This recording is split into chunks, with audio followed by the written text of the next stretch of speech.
خدا را اس خوش فہمی سے باہر آؤ، سنیوں باہر آ جاؤ۔ یہ ہمیں دھوکے میں مبتلا کیا گیا ہے کہ تم نبی کے نام کے نعرے لگاؤ، نعت خوانی کرو، نجات پا جاؤ گے۔ کوئی ایسے اسٹینڈرڈ شریعت نے نہیں دیا، اطاعت رسول ہے۔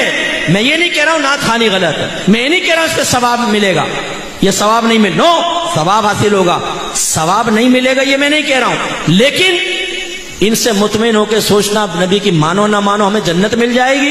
میدان معاشر میں پہنچیں گے تو فرشتے آئیں گے، حضور ٹنڈن سنی صاحب آپ یہاں کھڑے، جنت تو آپ کا انتظار کر رہی ہے، اور یہ مٹکتا ہوا جھومتا ہوا سیدھے جنت میں چلے جائے گا۔ مفتی صاحب لائن میں لگے ہوئے ہیں، یہ پپو نکل جائے گا وہاں پہ، کیونکہ ہر رات یہ نعت خوانیوں میں بیٹھا کرتا تھا۔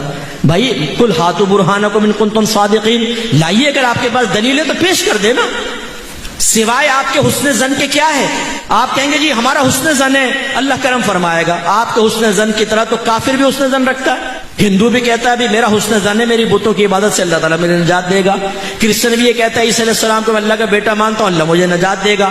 حسن زن پر فیصلہ نہیں ہوتا، ورنہ تو ہر ایک حق کہلائے، دلیل پر فیصلہ ہوتا ہے۔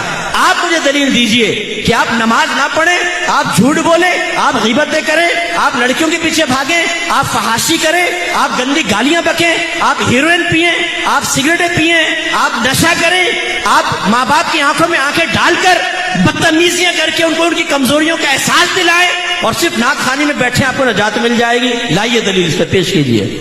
میں یہ بیٹھا ہوں، لاؤ دلیل لے کر آؤ یہاں پر کہ آپ کا جلوس نکالنا آپ کو نجات دے دے گا، لائٹنگ کرنا آپ کو نجات دے دے گا۔ غلط۔ اگر کسی نے آپ میں ذہن بنایا ہے، کسی نعت خوان نے ذہن بنایا ہے کہ آپ سرکار کی محفل میں بیٹھے ہیں، اور جو سرکار کی محفل میں آتا ہے سرکار بروز قیامت اس کو سینے سے لگا کر جنت میں لے جائیں گے، آپ کے اوپر واجب ہے آپ اس نعت خوان کو بعد میں روکیں اور کہیں اس پہ دلیل پیش کرو۔ ٹھیک ہے ہم تمہاری بات مانتے ہیں، نہیں مانتے مفتی صاحب کی بات، وہ ڈانٹ کے چلے گئے، سخت لہجے میں گفتگو کی، تم نے بڑی پیاری بات کی، لاؤ دلیل دو، جب تک نعت خوان دلیل نہ دے بند کر لینا اس کو گھر کے کمرے میں، بولنا کہ نہیں جانے دیں گے۔ تم نے کیسے دھوکے میں مبتلا کیا، تم نے ہمیں نمازوں سے دور کر دیا، تم نے تقوی سے دور کر دیا، حرام کھا کھا کر نعت خوانیوں میں آ کر بیٹھ کر ہم سمجھتے نجات ہو جائے گی، کیسے ہو جائے گی؟ جو حرام مال کے ساتھ حج کرے نبی کریم فرماتے ہیں اللہ اس کا حج قبول نہیں کرے گا۔ ایک روایت میں فرمایا ایک شخص ہاتھ اٹھا کر اللہ کی بارگاہ میں دعائیں کرتا ہے، گڑ گڑا کر دعا کر رہا ہوتا ہے، لیکن اللہ تعالیٰ اس کی دعا کیسے قبول کرے؟ اس لیے کہ اس کے جسم پر حرام ہے، اس کے پیٹ میں حرام ہے، تو اللہ کیسے اس کی دعائیں قبول کرے گا؟ یہ آپ کی شریعت یہ ہے، ہمیں